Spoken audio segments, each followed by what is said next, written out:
Il faut faire attention quand on se représente le passé. La représentation classique du passé, c'est que l'humanité était primitive et qu'elle était limitée.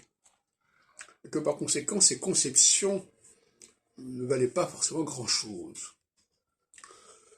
Moi, je ne suis pas d'accord avec cette idée-là. J'en ai exposé d'ailleurs le principe à mon ami Mathieu Madras dans nos entretiens à la Bibliothèque nationale.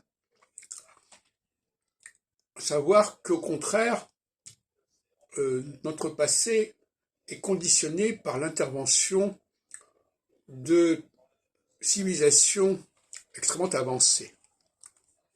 Par conséquent, même plus avancées que la nôtre, par ses moyens, par ses capacités. Par conséquent, cette représentation d'un passé primitif, avec des hommes aux moyens limités, est fausse, pour moi. Complètement fausse. Et il faut absolument, pour le judaïsme en tout cas, revenir sur cette idée. Enfin, et d'ailleurs, c'est exposé dans le livre de la Genèse.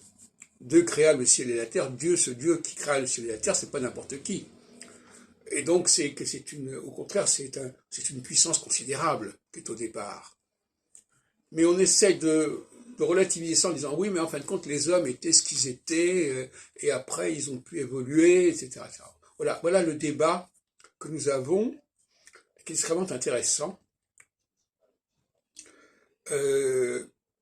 Et l'autre aspect que je voudrais aborder, c'est l'importance du présent.